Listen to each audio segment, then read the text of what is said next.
Hi, I'm Lippy. I'm a shamanic healer, and in today's video, I would like to talk to you about how you can uncover your hidden needs. If you have watched any of my other videos on needs, then by now you probably have an idea about why we become needy. Why is it that our needs go unfulfilled, although they are an essential part of our existence? But just to do a quick recap, what I have observed pretty much everywhere that I have lived or traveled, and even among all the clients that I've interacted with, is people are uh, very clear mostly, or even if they're not clear, they have a fair idea of what they want. But when it comes to needs, if you ask people what they need, they find it difficult to answer. They will usually tell you that they have one or two needs and say, oh, I don't really have too many needs. And nothing could be further from the truth, because on an average, we each have more than 15 to 20 needs. And that's just an average. But most of the time, because of the way we're brought up and the social conditioning around needs, we either neglect our needs, or as you will see in this video, we can face a certain phenomenon if we have been brought up in an environment where our needs were constantly not met, where we stop feeling our needs, and therefore they slip totally under the radar. It's impossible to fulfill something if you don't even know that it exists. Now, how do needs go under the radar? How is it that you would come to a situation where you stop feeling your needs?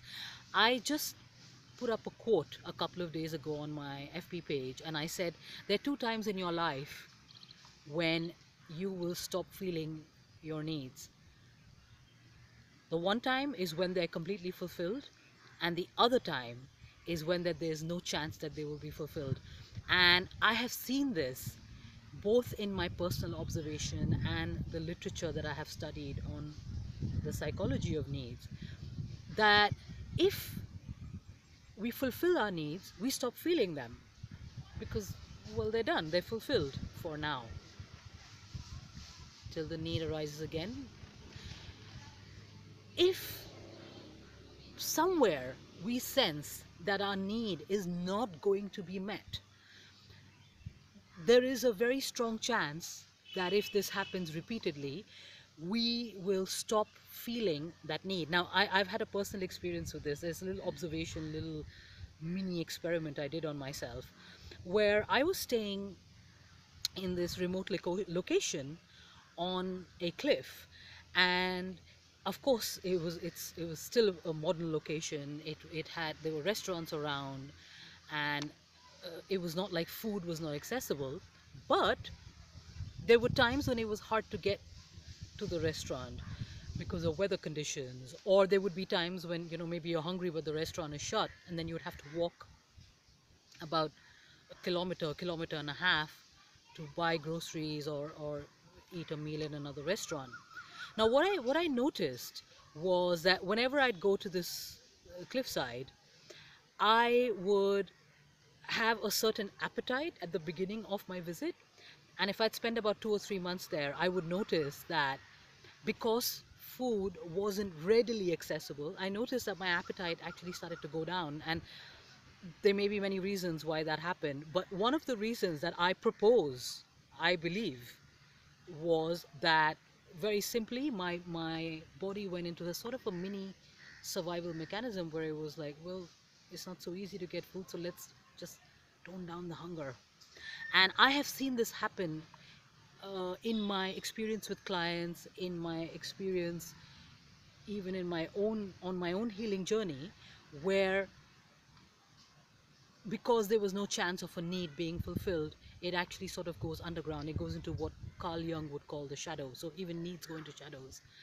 Now, why are needs important? Why do I keep talking about needs? I have like a couple of videos on this topic, because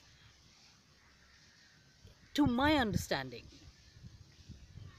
needs are the most important factor when it comes to growth, when it comes to actualization, and also to your personal fulfillment.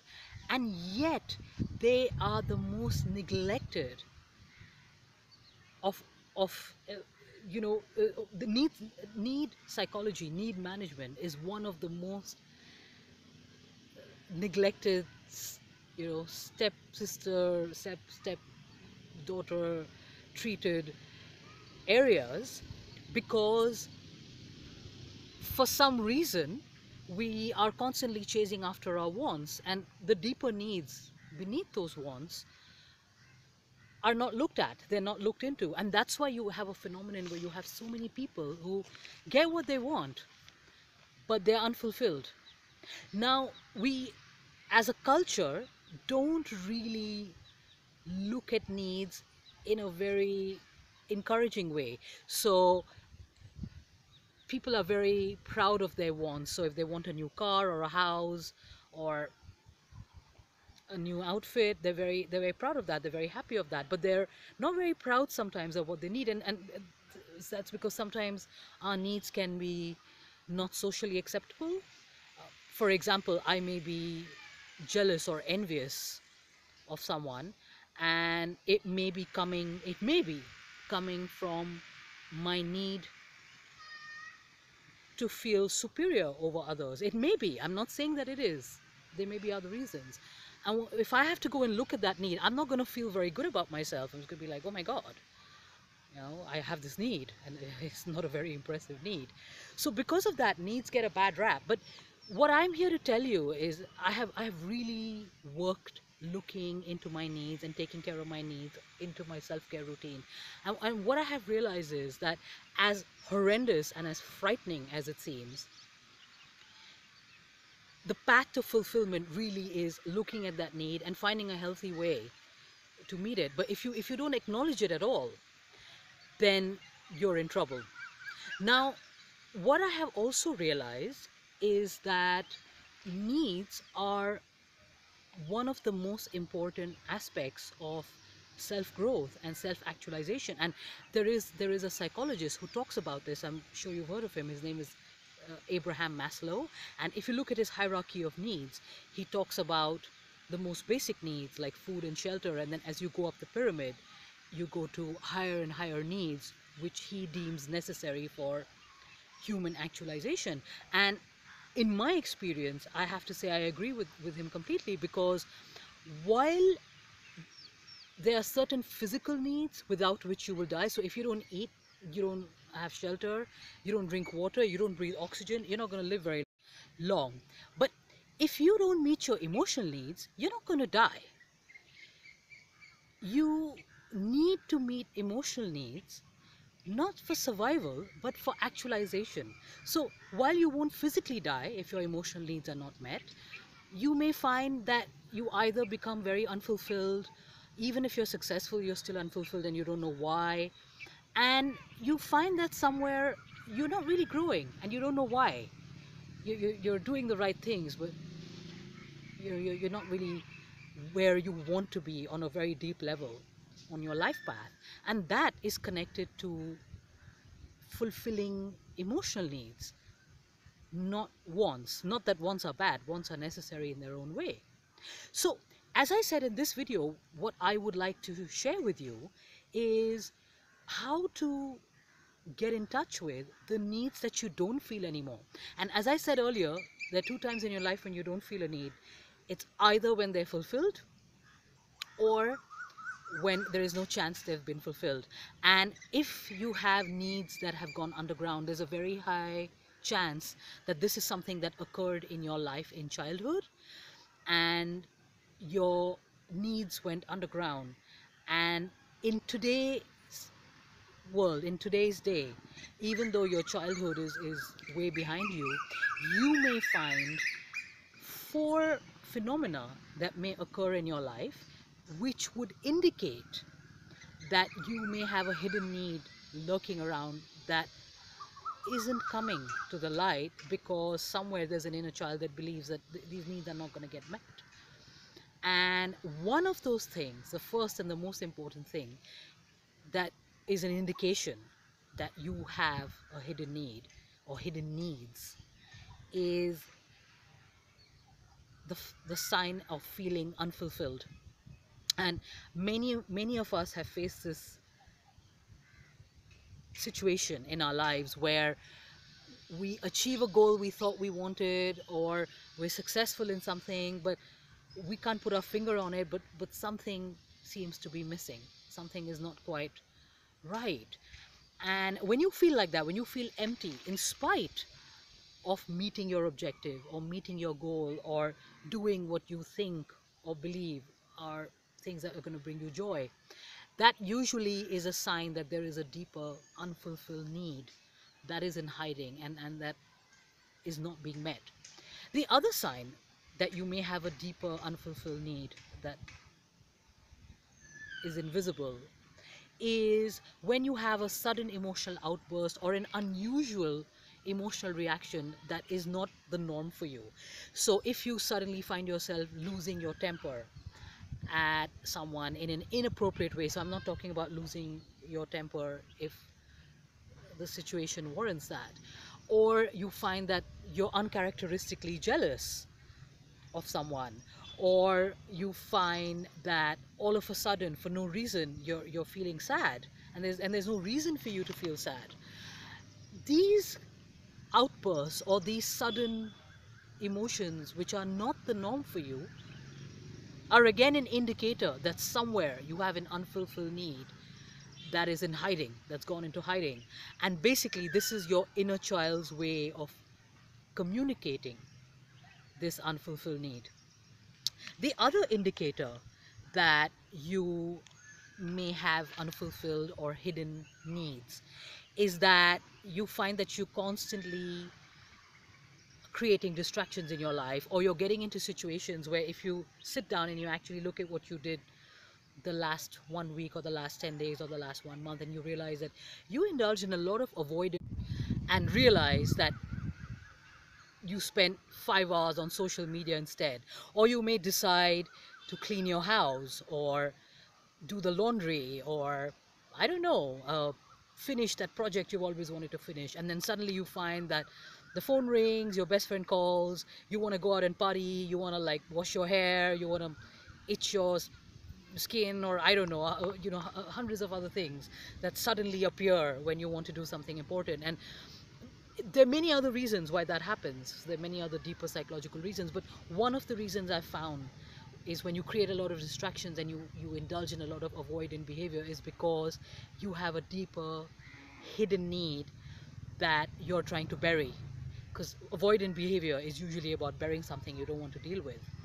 Now, the fourth way you would know, or a good way to uncover your hidden needs, is through the healing process. So if you are someone who's going through some kind of a spiritual healing process, or even a therapeutic one, or a spiritual awakening of sorts, you may find suddenly all these things bubbling up from within you, and this includes sometimes certain emotions and certain beliefs and ideas and all kinds of other things when you start shaking up your psyche.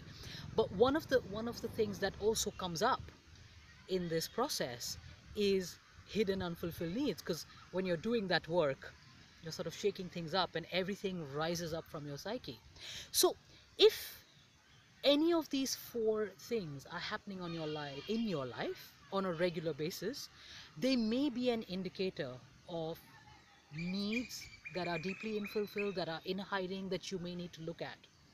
Now, if you do find this happening and you do start to look at what those needs could be, how are you then going to bring those hidden needs to the fore? And I have a simple model that I have created which you can use to do that, and it's something called the WAA model, WAA. So W stands for willingness, A stands for acknowledgement, and another A stands for acceptance. So let's start with the willingness first. You have to be first and foremost become willing to meet any need. So part of self-care is becoming honest with what your needs are and be willing to meet them. Now, when I say willing to meet them, it doesn't mean that you're willing to do anything and everything, including harming other people to get what you need, obviously, because there are positive ways to meet your need and there are neutral ways and then there are negative ways. So we obviously don't want to go there. But I see a lot of people who are not willing to meet their needs. It's not part of their self-care regime. It's not even part of their vocabulary, and these are usually the people who will give you an excuse about how needs are not spiritual, and having needs means being needy, which is actually not the same thing, and they're not willing. Now, if you have hidden needs, please understand that the needs became hidden because of a fear that they were not going to be met. So to save you from further pain and rejection, your inner child decided to like keep this locked away in a box. Or if you don't like the word inner child, your psyche, if that's a better word for you. So if you are not willing to meet your needs as a beginning point, there is very little chance of a need that is already frightened to be seen, to be heard, for fear that it will go unmet, coming out. But it will run your life in a hidden way. And there's going to be another video I will make about the consequences of hidden needs, and they really can create havoc in your life, trust me. Right from illness to physical illness, mental illness, to a whole bunch of other things that can go wrong when we don't uncover our needs. Now, if you do become willing, and that's going to take a certain amount of work just to become willing to meet your needs, the next step is to acknowledge your needs. And this is very important, because if you have taken the first step but you still refuse to acknowledge a need when it does finally say, oh, I think this person is going to give me what I need, I think she's or he has become more willing. But when the need comes up, you go, take a little bat and like bat it down or swat it down, the need's just going to go back down again. So you need to acknowledge it when it comes up, even if it is not pleasant, even if it's not something you like, and even if it makes you feel shamed or like a bad person. You need to embrace it, and believe me, it's always rewarding when you do. I know it's scary, but it's rewarding. And the final step is what we call the acceptance. So when you acknowledge the need, and then finally when you accept it, and by accept I mean, doesn't mean that you are willing to harm someone else to get that need met. Accept simply means that accepting that there are some parts of you that maybe want things or need things that aren't very evolved or aren't very maybe even spiritual, and that's okay.